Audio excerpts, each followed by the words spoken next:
Sobrang sarap ng pritong pagkain, di ba? Pero alam mo bang sa bawat kagat, posibleng may nakatagong panganib? Ang paborito nating crispy na manok o pata ay maaaring maging sanhi ng seryosong problema sa kalusugan dahil sa paraan ng pagluluto. Kapag pinirito sa matinding init, nagbabago ang langis at pagkain. Ano ang totoo sa likod ng masarap na ito? Ang bawat langis ay may smoke point, kung saan nagsisimula itong masunog. Kapag nalampasan ito, nabubuo ang mapanganib na acrylamide. Ito ay kemikal na lumalabas sa mga starchy na pagkain tulad ng patatas at tinapay. Kapag pinirito sa napakataas na temperatura, hindi ito natural sa pagkain, kundi bunga ng matinding pagluluto. Bakit nga ba ito delikado para sa ating katawan?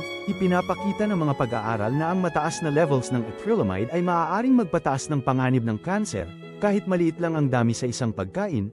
Ang patuloy na pag-ipon sa katawan ay nakakabahala, hindi ibig sabihin ito na iwasan lahat ng prito. Sa halip, maging maingat, pumili ng langis na may mataas na smoke point, iwasang sobrang initin, at kumain ng may moderation. Ang pag-alam sa prosesong ito ay susi sa malusog na pagkain, maging matalino, maging ligtas sa kusina.